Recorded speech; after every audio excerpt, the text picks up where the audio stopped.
لي صدري ويسر لي أمري واحلل عقدة من لساني يفقهوا قولي. الحمد لله وحده والصلاة والسلام على من لا نبي بعده وعلى آله وأصحابه الذين أوفوا عهده. رضيت بالله ربا وبالإسلام دينا وبمحمد صلى الله تعالى عليه وسلم نبيا ورسولا. أما بعد فأعوذ بالله من الشيطان الرجيم. بسم الله الرحمن الرحيم. قال الله تبارك وتعالى في القرآن المجيد والفرقان الحميد: ألا إن أولياء الله لا خوف عليهم ولا هم يحزنون الذين آمنوا وكانوا يتقون. صدق الله العظيم وصدق رسوله النبي الكريم الرؤوف الرحيم.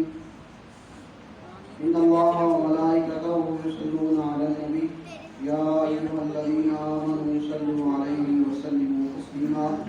الصلاة والسلام عليك يا سيدي يا رسول الله وعلى آلك وأصحابك يا سيدي يا حبيب الله. الصلاة والسلام عليك يا سيدي يا رسول الله وعلى آلك وأصحابك يا سيدي يا خاتم النبيين. مولاي صل وسلم دائما أبدا على حبيبك خير الخلق كلهم والحبيب الذي ترجى شفاعته لكل أمر من الأحوال المختلفة محمد سيد الكونين والثقلين والفريقين من غرب ومن أجل. فإن فضل رسول الله ليس له حد فليعرض عنه ناطق بفمه منزه عن شريك في محاسنه فجوهر الحسن فيه غير منقسم. اللہ جل جلالہ وعم نوالہ وعظم شانہ وعظم برہانہ کی حمد و ثنا. تاجدار کائنات مغفر موجودات غم و سار زماں حامی بے کساں سید سروراں خاتمہ دور زماں احمد مجتبیٰ جناب سیدنا محمد مصطفیٰ علیہ التحیت و ثنا کی بارگاہ گوربار میں درود و سلام کا نام پیش کرنے کے بعد معزز سامعین و حاضرین و ناظرین، اللہ جل جلالہ و عظم نوالہ و عظیم شانہ اپنی لائق کتاب کے اندر ارشاد فرماتا ہے: الا ان اولیاء اللہ لا خوف علیہم ولا هم یحزنون الذین آمنوا وکانوا یتقون. خبردار، الا خبردار، الا بمانا خبردار. خبردار اس جگہ پہ لکھا جاتا ہے جہاں پر بندے کی جان کو خطرہ ہو، یعنی اگر کوئی پیٹرول کا ٹینک ہو تو اس کے اوپر لکھا ہوتا ہے خطرہ. اور خبردار یا کوئی بجلی کا کھمبا ہو تو اس کے اوپر لکھا ہوتا ہے خبردار، اس کے نزدیک نہ جانا، اگر جاؤ گے تو تمہارا نقصان ہوگا. واللہ جل جلالہ فرماتا ہے: الا خبردار، ان بے شک اولیاء اللہ، اللہ کے دوست، اللہ کے ولی، لا خوف، ان کو کوئی خوف نہیں ہے، ولا هم یحزنون، اور نہ وہ غمگین ہوں گے. الذین آمنوا، اور وہ لوگ جو ایمان لائے، وکانوا یتقون، اور نیک اور پرہیزگار ہوئے اور اللہ سے ڈرنے والے ہوئے. تو ولی جو ہوتا ہے اس کی بہت ساری قسمیں ہیں. کچھ مادر ذات ولی ہوتا ہے، کچھ عبادت و ریاضت کر کے رب تعالیٰ کا قرب حاصل کرتا ہے. تو حضور علیہ السلام کا ارشاد گرامی ہے: جہاد دو طرح کا ہوتا ہے، ایک جہاد اصغر اور ایک جہاد اکبر. جہاد اصغر یہ ہوتا ہے کہ کافروں کے ساتھ لڑائی کرنا، جنگ میں جانا اور جہاد کرنا، اس کو کہتے ہیں جہاد اصغر. اور جہاد اکبر جو ہے یہ اپنے نفس کے ساتھ جہاد کرنا، یعنی اپنے نفس کے ساتھ لڑائی کرنا، اپنے نفس کو کچل دینا، اپنے نفس کو اپنے تابع کر لینا، یہ ہے جہاد اکبر۔ اور غالباً ایک حدیث پاک ہے، حضور علیہ السلام کا مفہوم اس طرح ہے کہ فرمایا حضور صحابہ جنگ سے واپس تشریف لائے، کہ یا رسول اللہ ہم جہاد سے واپس ہیں، آپ کیا کریں؟ تو حضور علیہ السلام نے ارشاد فرمایا صحابہ تم جہاد اصغر سے واپس آئے ہو، اب جہاد اکبر کرو، یعنی اپنے نفسوں کے ساتھ جہاد کرو۔ اس سے پتہ چلا کہ جنگ میں لڑنے سے زیادہ مشکل جو جہاد ہے وہ اپنے نفس کے ساتھ ہے، اور یہ بڑا جہاد ہے۔ تو جو بندہ جنگ میں جائے اور کافروں کے ساتھ لڑے، رب تعالیٰ کی راہ میں شہید ہو جائے تو اس کو شہادت کا مرتبہ ملتا ہے۔ اور شہید کے بارے میں رب تعالیٰ فرماتا ہے وَلَا تَحْسَبَنَّ الَّذِينَ قُتِلُوا فِي سَبِيلِ اللَّهِ أَمْوَاتًا بَلْ أَحْيَاءٌ عِندَ رَبِّهِمْ يُرْزَقُونَ، کہ جو رب تعالیٰ کی راہ میں شہید ہوئے ہیں ان کو مردہ نہ کہو بلکہ وہ زندہ ہیں۔ عِندَ رَبِّهِمْ يُرْزَقُونَ، اپنے رب کے پاس سے وہ رزق دیے جاتے ہیں، ان کو مردہ نہ کہو۔ تو جو جہاد اصغر کرے اور رب تعالیٰ کی رضا کے لیے شہید ہو جائے وہ تو زندہ ہوا۔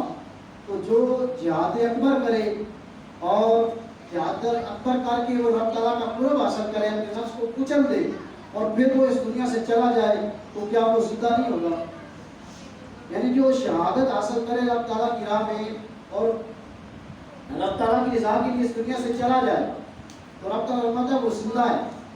تو جو جہاد اکبر کرے، رب تعالیٰ کو راضی کرے، اپنے نفس کو کچل دے، اپنے نفس کو پست کر دے تو پھر وہ کس طرح زندہ نہیں ہوگا؟ لہٰذا اللہ تعالیٰ کے جو ولی ہیں وہ زندہ ہیں، وہ سنتے ہیں اور مدد بھی کرتے ہیں۔ تو حضرت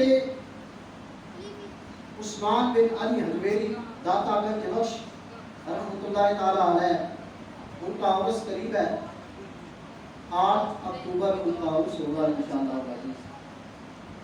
تو اس حوالے سے گفتگو کرنا چاہوں گا کہ داتا صاحب رحمۃ اللہ علیہ کو تقریباً 1000 سال ہو چکے ہیں اس دنیا سے پردہ فرمائے ہوئے، 1000 سال۔ جب داتا صاحب رحمۃ اللہ علیہ پاکستان تشریف لائے، داتا صاحب پاکستان کے نہیں ہیں، داتا صاحب کو حجویری اس لیے کہا جاتا ہے کہ افغانستان میں ان کا ننیال تھا اور افغانستان میں ایک محلہ تھا جس کا نام تھا حجویر، اس وجہ سے داتا صاحب رحمۃ اللہ علیہ کو عثمان بن علی حجویری کہا جاتا ہے۔ تو داتا صاحب جہاں تشریف لائے، یہاں پر آ کے انہوں نے ڈیرا لگایا۔ داتا صاحب فرماتے جب میں یہاں تشریف لایا تو یہاں زندگی گزارنے کے لیے بھی پورا سامان جو ہے وہ میسر نہیں تھا، یعنی یہ جو لاہور ہے اس کے حالات بالکل ایسے نہیں کہ جیسے اب ہیں۔ اگر 40-50 سال پہلے دیکھ لیں تو کتنے حالات اس کے خراب تھے۔ تو داتا صاحب رحمۃ اللہ علیہ کو 1000 سال جو ہے وہ تشریف لائے ہوئے ہو چکا ہے۔ اس سے پہلے آپ یہاں تشریف لائے اور پھر آپ کے وصال کے بعد آپ کو 1000 سال ہو چکا ہے۔ اس وقت کیسے حالات ہوں گے؟ جب آپ رحمۃ اللہ علیہ یہاں تشریف لائے تو آپ نے دریا کے کنارے پر، راوی کے کنارے پر آپ نے ڈیرا لگایا۔ یہ جہاں داتا صاحب رحمۃ اللہ علیہ کا مزار ہے یہاں راوی کا کنارہ تھا، اور پھر وہاں پر جب داتا صاحب نے اپنا ڈیرا لگایا پھر آبادی بڑھتی گئی اور راوی کئی دور چلا گیا۔ تو یہ جو اللہ والے ہوتے ہیں یہ جہاں ڈیرا لگاتے ہیں پھر لوگ خود بخود ان کی طرف جو ہے وہ مائل ہو جاتے ہیں۔ تو داتا صاحب رحمۃ اللہ علیہ کی زندگی کا مقصد جو تھا، اگر آپ کی تعلیمات دیکھی جائیں، آپ کی جو کتاب ہے کشف المحجوب شریف وہ تقریباً دنیا کی ہر زبان میں چھپی ہوئی ہے، اردو زبان میں مل جاتی ہے۔ اگر اس کا مطالعہ کیا جائے تو یہ جو ملانگ بیٹھے ہیں نا ان کا ڈیرا وہاں سے ختم ہو جائے۔ یعنی اگر داتا صاحب رحمۃ اللہ علیہ کی تعلیمات پڑھی جائیں ان پر غور کیا جائے تو پھر یہاں پر یہ جو ملنگ بیٹھے ہیں نا، ملنگ ویسے بھی گھر سے تنگ ہوتے ہیں، جو گھر سے تنگ ہو، بیوی بچے سے تنگ ہو، جس کو شادی میسر نہ ہو، جو ان کا بوجھ نہ اٹھا سکے، وہ ملنگ بن جائے اور وہاں جا کے ڈیرے ڈال دے کسی دربار پہ۔ تو داتا صاحب رحمۃ اللہ علیہ کی زندگی کا مقصد یہ نہیں تھا ڈھول ڈھمکے، یہ جو آج ہو رہا ہے عورتوں کا اخلاق، عورتوں کا وہاں درباروں میں جانا، یہ داتا صاحب رحمۃ اللہ علیہ کی تعلیمات میں سے نہیں ہے۔ داتا صاحب رحمۃ اللہ علیہ کی شان بہت بلند ہے، اور آپ نے تعلیمات یہاں تک کہ اٹھنے بیٹھنے اور سونے کے بارے میں بھی جو رسول اللہ صلی اللہ علیہ وسلم کا سنت طریقہ ہے وہ اپنی کتاب میں بیان کیا ہے۔ تو داتا صاحب رحمۃ اللہ علیہ کوئی عام آدمی نہیں تھے، یعنی بندہ خود کو کہے کہ میں فقیر ہوں، میں صوفی ہوں، میں پیر ہوں، لیکن اس کے پاس تعلیم نہ ہو، اس کے پاس علم نہ ہو، معرفت نہ ہو۔ تو داتا صاحب رحمۃ اللہ علیہ اس کے بارے میں فرماتے ہیں کہ اس کی مثال اس طرح ہے جیسے کنویں کا دانت جو ہے نا، دانت جو ہوتا ہے، جو بیل ہوتا ہے کنویں کا، وہ کنویں کے گرد چکر لگاتا رہتا ہے لیکن اس کو کوئی منزل نہیں ملتی، وہ جہاں چکر لگاتا ہے گھوم کے پھر اسی جگہ پہ آ جاتا ہے، اس کی کوئی منزل نہیں ہوتی۔ اسی طرح جو بندہ بغیر علم کے فقیری کا دعویٰ کرے، پیر ہونے کا دعویٰ کرے، اس کی مثال بھی اس طرح ہے، اس کی کوئی منزل نہیں ہے۔ تو اس سے پتہ چلا کہ جو سنت سے ہٹ کر، سنت کو چھوڑ کر فقیری کا اور پیری کا دعویٰ کرتے ہیں اور طریقت کا دعویٰ کرتے ہیں شریعت سے ہٹ کر، ان کی طریقت کوئی قابل قبول نہیں ہے۔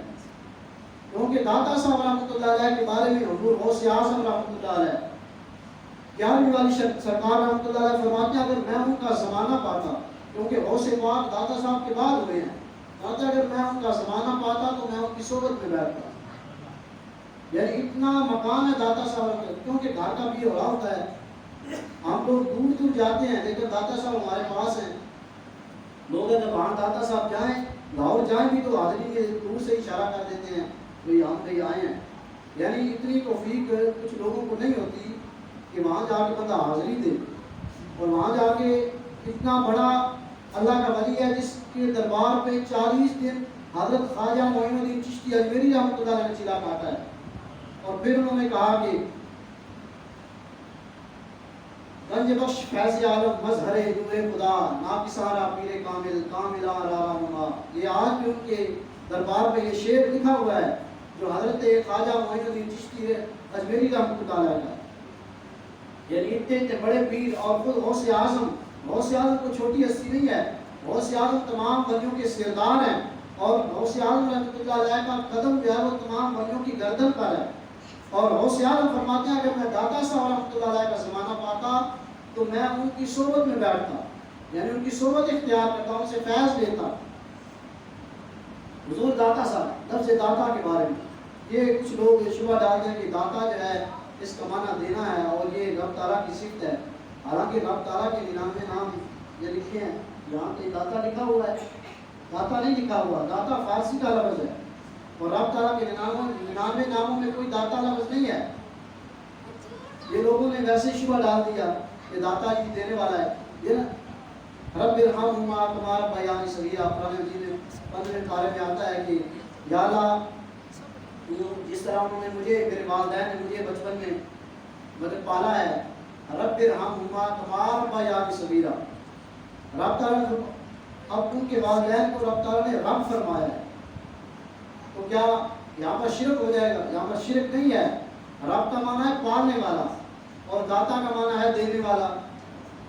تو ہم اگر اپنے والد سے یا والدہ سے کچھ پیسے لیں، ہم کہیں گے ہمیں دیں، کیا وہ شرک ہو جائے گا؟ شرک نہیں ہوتا۔ اور اسی طرح داتا کہنا بھی شرک نہیں ہے۔ اور حضور داتا صاحب رحمۃ اللہ علیہ کے بارے میں ایک مولوی صاحب نے سال 95 کی بات، 55 کی بات ہے، 55 مولوی صاحب تھے، خشک مولوی صاحب، انہوں نے دعویٰ کیا کہ داتا صاحب رحمۃ اللہ علیہ کی قبر یہاں نہیں ہے، کیونکہ ان کو یہ محسوس ہوا کہ ہم نے اتنے فتوے دے دیے ہیں لیکن داتا صاحب کے دربار سے علاج ختم ہی نہیں ہوتا، اتنے فتوے دے دیے ہم نے، اور یہاں پر تو روزانہ ہزاروں کے حساب سے لوگ آتے ہیں، لہٰذا ایسے لوگوں کے اندر شبہ ڈالا جائے کہ یہاں پر داتا صاحب کی قبر نہیں ہے، داتا صاحب کی قبر جو ہے وہ شاہی قلعے میں ہے، لہٰذا اگر کوئی فائدہ، کچھ تو فائدہ ہوگا کہ کچھ لوگ ادھر آئیں گے کچھ ادھر جائیں گے، یہاں سے کچھ رش کام ہو جائے گا، رش میں کہ لوگوں کا ہجوم جو ہے یہ ختم ہو جائے گا۔ تو اس نے یہ اعلان کر دیا، اور محدث اعظم پاکستان مولانا سردار احمد رحمۃ اللہ علیہ فیصل آباد والے وہ یہاں تشریف لائے، اور انہوں نے داتا صاحب رحمۃ اللہ علیہ کی مسجد کا اسپیکر جو ہے وہ اوپن کیا اور اعلان کیا اور کہا کہ مولوی صاحب آپ نے کہا ہے کہ داتا صاحب کی قبر یہاں نہیں ہے، لہٰذا آپ آ جائیں اور میں یہ ثابت کروں گا کہ یہاں داتا صاحب کی قبر مبارک ہے۔ تو جب انہوں نے اعلان کیا تو حضرت سیدنا لاہور کے ایک سیدزادے ہیں، سیدزادہ مولانا برکات اور کا نام تھا، یہاں کوئی اور نام ہوگا، جو سیدزادے تھے حضرت اعلیٰ حضرت رحمۃ اللہ علیہ کے خلیفہ تھے، انہوں نے آپ رحمۃ اللہ علیہ کی انگلی مبارک پکڑی اور کہا کہ حضرت آپ نے یہ اعلان کر دیا ہے، اگر قبر سے آواز نہ آئی اور قبر سے یہ نہ پتہ چلا کہ یہ یہاں پر قبر ہے تو پھر کیا بنے گا؟ تو حضور محدث اعظم رحمۃ اللہ علیہ نے کہا کہ آپ پریشان نہ ہوں، اور حضرت محدث اعظم رحمۃ اللہ علیہ کی آنکھوں میں آنسو آئے، اور آپ رحمۃ اللہ علیہ نے فرمایا کہ شاہ صاحب میں نے اپنی طرف سے بات نہیں کی، میں نے داتا صاحب سے مشورہ کر کے پھر بات کی ہے، اور داتا صاحب نے مجھے کہا ہے کہ مولانا سردار احمد تو باہر کھڑے ہو کر یہ کہنا، مجھے پکارنا، اور میں اندر سے آواز دے کر کہوں گا کہ میں یہاں ہی موجود ہوں۔ اور محدث اعظم رحمۃ اللہ علیہ کو چھوٹی ہستی نہیں ہے، محدث اعظم پاکستان وہ اعلیٰ حضرت رحمۃ اللہ علیہ خلیفہ ہیں اعلیٰ حضرت کے، اور جو سب سے پہلے وہ پڑھ کے آئے وہ لہل پور شریف، فیصل آباد کو لہل پور شریف کہتے تھے نا، لہل پور شریف تشریف لائے، انہوں نے پھر علم جو ہے وہ اس کی برسات کی، اور پھر لوگوں نے وہاں سے فیض حاصل کیا، اور بہت بڑی ہستی ہیں وہ، اور پھر اس مولوی نے جو ہے وہ نہ مولوی آیا اور نہ مولوی کے لوگ آئے، صرف لوگ جو ہیں شبہ ڈالتے ہیں، جیسے داتا صاحب کے بارے میں ڈالا کہ یہ داتا جو ہے وہ رب کی صفت ہے، لہٰذا یہ شرک ہے، اور یہاں پر داتا صاحب کی قبر نہیں ہے، تو لہٰذا داتا صاحب رحمۃ اللہ علیہ وہاں پر موجود ہے، اور وہاں سے انہوں نے آواز، اگر وہ آ جاتا تو وہاں سے آواز آ جاتی، کیونکہ محدث اعظم رحمۃ اللہ علیہ داتا صاحب سے مشورہ کر کے انہوں نے اعلان کیا، اور داتا صاحب رحمۃ اللہ علیہ کی تعلیمات آپ فرماتے ہیں کہ آپ نے فقر بھی بیان کیا، علم بھی، اور اللہ تعالیٰ سے محبت کی، اور رسول اللہ صلی اللہ علیہ وسلم کی غلامی بھی۔ آپ نے فرمایا کہ حضرت عبداللہ بن مبارک رحمۃ اللہ علیہ آپ کو کسی عورت سے عشق ہو گیا، اور آپ رحمۃ اللہ علیہ سارا عشاء کی نماز پڑھتے اور اس کے گھر کے گرد جو ہے وہ چکر لگاتے رہتے، اور وہ رات کے تھوڑے سے حصے میں باہر آتی اور تھوڑا سا کلام کرتی اور واپس چلتی۔ وہ کہتے ہیں کہ حضرت عبداللہ بن مبارک رحمۃ اللہ علیہ مسجد میں گئے، اور امام صاحب جو تھے انہوں نے تھوڑی سی قرات لمبی کر دی، تو حضرت عبداللہ بن مبارک نے دل میں خیال کیا کہ مولانا صاحب آپ کو تو کوئی کام نہیں ہے، لہٰذا ہمیں اور بھی کام ہے۔ وہ کہتے ہیں عبداللہ بن مبارک رحمۃ اللہ علیہ نماز پڑھ کے جب نکلے اور اس کے مکان کے گرد گئے، جب اس کے مکان کے قریب گئے اور چکر لگانے لگے، تو کہتے ہیں بہت دیر ہو گئی، یعنی ساری رات گزر گئی، اور وہ جب شہر کا وقت ہوا تو وہ تھوڑا سا نا وہ چھت پہ آئی اور مجھے کہا کہ آج ہمارے گھر مہمان آئے ہیں، تو لہٰذا میں نہیں آ سکی، اور میں آپ سے زیادہ ملاقات نہیں کر سکتی کیونکہ مہمان آئے ہوئے ہیں، بہت رش ہے۔ وہ کہتے ہیں وہ لڑکی واپس چلی گئی، لیکن عبداللہ بن مبارک رحمۃ اللہ علیہ تھے، ان کو اس لڑکی پہ غصہ نہیں آیا، انہوں نے کہا کہ کتنی اچھی ہے کہ مہمانوں کے باوجود بھی میرے لیے اس نے ٹائم جو ہے وہ نکالا ہے۔ جب بندے کے اندر یہ عشق پیدا ہوتا ہے پھر بندہ اپنے اندر کسی اور کے اندر بندے کو عیب نظر آتے ہیں، لیکن اس کے اندر جو ہے عیب نظر نہیں آتی۔ اس نے کہا کہ کتنی اچھی ہے کہ اس نے مہمانوں کے باوجود بھی میرے لیے اتنا ٹائم نکالا ہے کہ چھت پہ آئی اور مجھ سے کلام کیا۔ وہ کہتے ہیں جب وہ اس سے ملاقات کر کے واپس پلٹے تو فجر کی اذان ہونے لگی۔ جب فجر کی اذان ہوئی تو حضرت عبداللہ بن مبارک رحمۃ اللہ علیہ نے سوچا کہ اے خدا کے بندے، اگر ایک لڑکی کے لیے تو ساری رات 12 گھنٹے جاگ سکتا ہے اور کھڑے ہو کر انتظار کر سکتا ہے، تو پھر تہجد کے لیے کھڑے ہونا کوئی مشکل نہیں ہے۔ پھر نماز تراویح کے لیے کھڑا ہونا کوئی مشکل نہیں ہے. وہ کہتے ہیں اس کے بعد پھر میں نے توبہ کی اور 60 سال گزر گئے، پھر میرے دل میں اس کا خیال نہیں آیا اور میں نے تہجد بھی قضا نہیں کی اور میں نے رب تعالیٰ کی بارگاہ میں جو ہے وہ سجدہ ریز ہو گیا. اور عبداللہ بن مبارک رحمۃ اللہ علیہ کوئی چھوٹی سی ہستی نہیں ہے، وہ بہت بڑا مقام ہے ان کا. لیکن جب رب تعالیٰ کا جو ہے وہ حکم آ جائے، رب تعالیٰ کا ان کی طرف سندیشہ آ جائے، پھر وہ جب رب تعالیٰ کی طرف پلٹتے ہیں تو پھر ان کو دنیا کی حوث نہیں رہتی، پھر وہ رب تعالیٰ سے پکی لو لگا لیتے ہیں. تو کہا پھر انہوں نے رب تعالیٰ سے محبت لگائی. قل ان کنتم تحبون اللہ فاتبعونی یحببکم اللہ. فرمایا کہ اگر تم مجھ سے محبت کرنا چاہتے ہو تو پھر میرے محبوب کی پیروی کرو. تو جب رب تعالیٰ سے محبت بندہ کرے گا تو پھر رسول اللہ صلی اللہ علیہ وسلم کی پیروی جو ہے وہ لازمی ہے، وہ ضروری ہے. اگر رسول اللہ صلی اللہ علیہ وسلم کی اتباع نہیں تو پھر رب تعالیٰ کی محبت میں بھی آپ ٹھوکرے ہیں، پھر محبت کے دعوے نامنظور ہیں. وہ فرماتے ہیں کہ شیخ احمد ایک بزرگ تھے جو تابعی ہیں. شیخ احمد جو تھے ان کے بارے میں فرماتے ہیں کہ وہ بہت بڑے بزرگ تھے اور ان کا یہ کام تھا کہ وہ کسی کو حکم نہیں دیتے تھے، کسی کام کے لیے کسی کو نہیں کہتے تھے کہ میرا کام کر دے.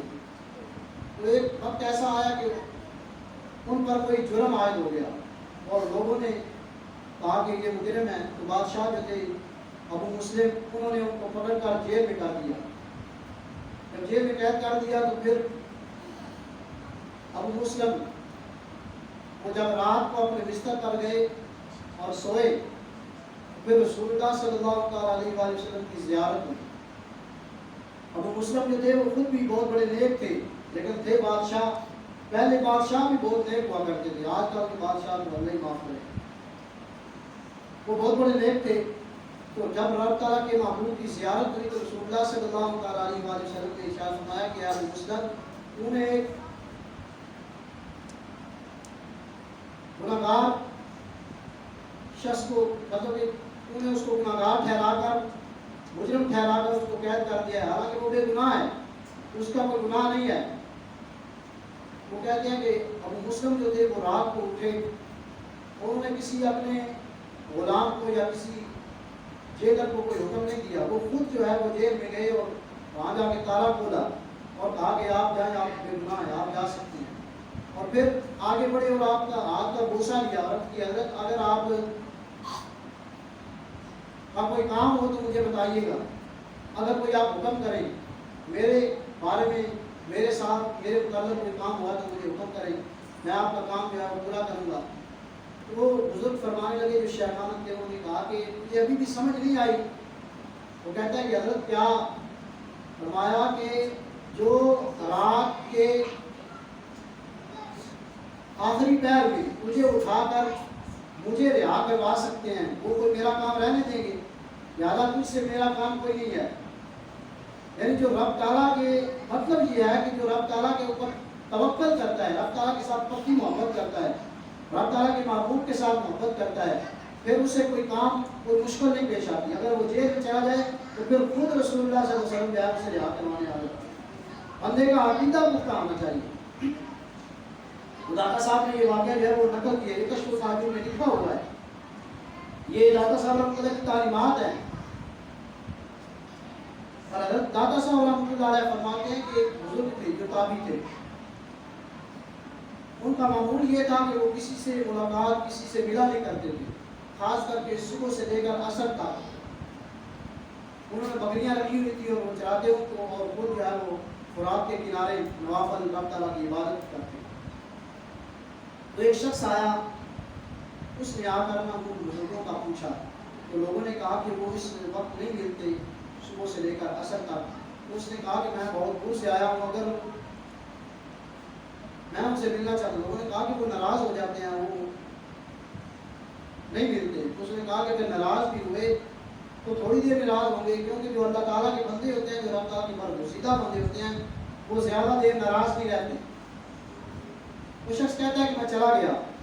جب میں وہاں پہنچا تو انہوں نے کہا کہ اس وقت، تو میں نے عرض کی حضرت اگر آ گیا ہوں تو قبول فرما دیں. تو کہتے ہیں میں بیٹھ گیا اور میں کیا دیکھتا ہوں کہ جو بزرگ تھے نا، جو تابعی تھے، ان کی بکریاں جو ہیں وہ ایک بھیڑیا چلا رہا ہے، یعنی بکریوں کی رکھوالی ایک بھیڑیا کر رہا ہے۔ تو میں نے عرض کی حضرت یہ بکریوں اور بھیڑیوں کی آپس میں صلح کب سے ہو گئی ہے؟ تو بزرگوں نے کوئی لمبی چوڑی تقریر نہیں کی اور مجھے کوئی نہیں سنایا، انہوں نے ایک جملے میں کہا، انہوں نے کہا کہ جب سے بکریوں کے مالک نے رب سے صلح کر لی ہے نا تو بھیڑیوں نے بکریوں سے صلح کر لی ہے۔ اس نے کہا کہ عجیب معاملہ ہے۔ تو اس نے سوچا کہ میں یہاں پر بیٹھا ہوں، بزرگ مجھ سے گفتگو کر رہے ہیں، مجھے بھوک لگی ہے، وہ کھانے پینے کے لیے کچھ دیں۔ تو اس نے کہا کہ حضرت کچھ کھانے کے لیے، تو کہتے ہیں اتنے میں بزرگوں کے پاس کا ایک لکڑی کا پیالہ تھا، انہوں نے وہ پیالہ اٹھایا اور وہاں پر ایک پتھر پڑا ہوا تھا جس کی ڈھلان بنی ہوئی تھی، انہوں نے اس پیالے کو اس پتھر کے نیچے رکھا، وہ پیالہ جو ہے وہ دودھ کا بھر گیا۔ وہ کہتے ہیں جب انہوں نے مجھے دودھ پیش کیا، میں نے اس کو نوش فرمایا تو وہ ٹھنڈا اور بہت میٹھا دودھ تھا۔ وہ کہتے ہیں میں نے جب دودھ پیا تو پیالہ رکھا، انہوں نے پھر پیالہ پکڑا اور اس پتھر کے نیچے رکھا تو وہ شہد سے پیالہ بھر گیا۔ وہ کہتے ہیں میں نے عرض کی حضرت یہ دودھ دینا تو بکریوں اور گائیں اور بھینسوں کا کام ہے، یہ پتھر کب سے دودھ دینا شروع ہو گئے؟ اور یہ شہد جو ہے یہ شہد کی مکھیاں دیتی ہیں، یہ شہد کی چھتوں سے آتا ہے، یہاں سے پتھروں سے کب سے شہد آنا شروع ہوا؟ تو انہوں نے کہا کہ انہوں نے قرآن کی آیت پڑھی وَإِذِ اسْتَسْقَىٰ مُوسَىٰ لِقَوْمِهِ فَقُلْ اضْرِب بِّعَصَاكَ الْحَجَرَ، کہ جب موسیٰ علیہ السلام کے نافرمان قوم نے موسیٰ علیہ السلام کو پانی کی عرض کی تو انہوں نے اپنا عصا جو ہے وہ پتھر پر مارا، فَعَصَاكَ الْحَجَرَ، انہوں نے اپنا عصا جو ہے وہ پتھر پر مارا تو اس پتھر سے 12 چشمے جاری ہو گئے۔ فرمایا کہ اگر رب تعالیٰ موسیٰ علیہ السلام کی نافرمان قوم کے لیے پتھر سے 12 چشمے نکال سکتا ہے تو پھر محمد رسول اللہ کے غلاموں کے لیے دودھ اور شہد بھی نکال سکتا ہے۔ تو جب رب تعالیٰ سے بندہ رو لگا لے، پھر جب رب تعالیٰ سے محبت ہو جائے تو پھر بھیڑیے بکریوں کی رکھوالی کرتے ہیں اور پتھروں سے دودھ اور شہد نکلا کرتا ہے۔ یہ بات داتا صاحب نے اپنی کتاب میں لکھی ہے، اور داتا صاحب رحمۃ اللہ کی تعلیمات اس طرح کی ہے۔ آج لوگوں نے وہاں پر جو ہے وہ ڈیرے جمائے ہوئے ہیں، ملان بنے ہوئے ہیں اور لوگ شرک کے فتوے لگاتے ہیں، اور جس بندے کی وجہ سے پاکستان میں دین آیا، اس وجہ سے ہم مسلمان ہوئے، ہم تک دین پہنچا، آج ہم اس کے مزار کو شرک کا اڈا کہہ دیں، کیا یہ بد دیانتی نہیں ہے؟ تو داتا صاحب رحمۃ اللہ کی یہ تعلیمات نہیں ہے کہ بندہ کہے کہ وہاں کی شرک ہوتا ہے، وہاں پر نمازیں ہوتی ہیں، وہاں پر آج بھی ہزاروں کے حساب سے لوگ طواف اعتکاف بیٹھتے ہیں، مسجد میں جمعہ ہوتا ہے، قرآن خوانی ہوتی ہے۔ اگر کوئی بندہ ایک آدھ بندہ وہاں پر جا کے کوئی سجدہ کرتا بھی ہے تو اس کا اپنا عمل ہے، ہم سب بیٹھے ہیں، ہم سب کا ایک اپنا عمل ہے، ایک بندے کا ذاتی عمل ہوتا ہے۔ اگر کوئی بندہ شراب پیتا ہے تو اس کا ذاتی عمل ہے، باقی اس کے گھر والوں کو نہیں کہا جائے گا کہ یہ سارے خراب ہیں۔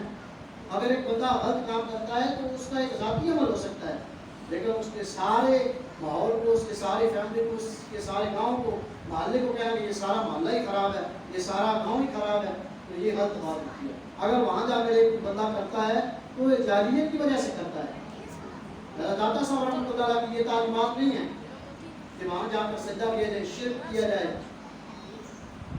اور حضور داتا صاحب رحمۃ اللہ کا مقام کتنا بلند ہے، اور آپ کی بہت ساری کرامات ہیں۔ ایک دفعہ ایک شخص تھا، وہ داتا صاحب رحمۃ اللہ کے دربار پہ کھڑا ہو گیا نا، کہہ رہا تھا کہ داتا صاحب مجھے 10 روپئے دیں، 10 روپئے دیں۔ تو وہاں پر ایک خوش بندہ تھا، اس نے کہا کہ داتا نے کیا دینے ہیں، یہ لے 10 مجھ سے لے لے۔ تو اس بندے نے کہا کہ واہ داتا تیری کیا شان ہے، تو اپنے منکروں کو بھی پیسے دعا دینا۔ اس کا کیا دے کام دینا خراب ہو گیا ہے، یہ میں تے دیتے سی کہ چلو یہ داتا صاحب چھڑ دے گا، روپیے نہیں دے دے، پھر میں دیتے نے اس الٹا پھر دے مطلب میں آ گیا ہے۔ داتا صاحب کمال دے بندے نے، یہ پیسے اپنے منکروں کو بھی دعا دے دیں۔ داتا صاحب کی شان ہے بہت بلند ہے۔ حضرت داتا صاحب رحمۃ اللہ ایک مرتبہ نا کشتی میں سوار تھے، وہ آپ رحمۃ اللہ علیہ کچھ بزرگوں کی یہ عادت ہوتی ہے، تل کرانا بھی سنت ہے، انہوں نے نا تل کرائی ہوئی تھی داتا صاحب رحمۃ اللہ علیہ، کشتی میں سوار تھے تو وہاں پر آپ کا ایک خلیفہ، آپ کا ایک نائب بھی تھا، تو وہاں پر کچھ بچے تھے، تو آپ رحمۃ اللہ علیہ نے نا اپنے سر مبارک سے اپنا امام شریف اٹھایا، تو بچوں نے کہا کہ واہ کیا بات ہے، کیا بزرگوں کی سیٹ ہے، انہوں نے مذاق اڑایا۔ تو جو خلیفہ تھے انہوں نے کہا کہ حضرت ان کے لیے بد دعا کریں، تو کہتے ہیں ٹھیک ہے۔ انہوں نے نا ہاتھ اٹھائے اور دعا کی یا مولا جس طرح یہ ایسے مسکرا رہے نا آج ساری زندگی کی ان کو ایسے مسکراتے ہوئے رکھنا. وہ کہتے ہیں وہ جو ساتھ بیٹھے انہوں نے کہا میں نے کہا وہ دعا کریں اور آپ نے یہ بات کر دی ہے کہ یا اللہ انہیں ساری زندگی مسکراتے ہوئے رکھنا. وہ کہتے ہیں جب یہ دعا مکمل ہوئی تو اتنے میں کنارہ بھی آ گیا. جب ہم کنارے پہ اترے تو وہ بچے داتا صاحب کے قدموں میں آ گئے. کہا حضرت ہمیں معاف کر دیں.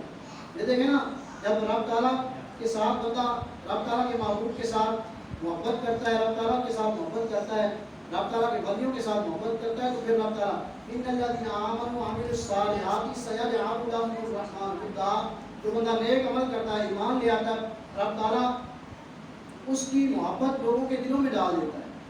یعنی داتا صاحب رحمۃ اللہ علیہ جو اولیاء ہیں ان کی محبت رب تعالیٰ نے بندے کے دلوں میں ڈال دی ہے. اور حضرت ابو داؤد صادق صاحب رحمۃ اللہ علیہ فرمایا کرتے تھے کہ لوگوں کا عرس سال بعد ہوتا ہے اور داتا صاحب کا عرس ہر جمعرات کو ہوتا ہے. یعنی ہزاروں کے حساب سے ہر جمعرات وہاں لوگ جاتے ہیں اور حاضری دیتے ہیں. اور اتنا بلند مقام ہے کیا کہ وہ لوگ بچے جو تھے وہ آپ کے قدموں میں آئے تو کہا حضرت ہمیں معاف کر دیں. تو آپ نے فرمایا کہ ایک شرط پر معاف کروں گا. ہم نے کہا کہ شرط کیا ہے؟ فرمایا کہ اگر تم یہ کہو اور مجھے یہ بتاؤ کہ میرے پاس آپ بچے جو ہیں ان کو کہا کہ مجھے میرے پاس آپ پڑھنے آیا کریں گے تو پھر میں آپ کو معاف کر دوں گا. انہوں نے کہا ٹھیک ہے ہم آپ کے پاس پڑھا کریں گے.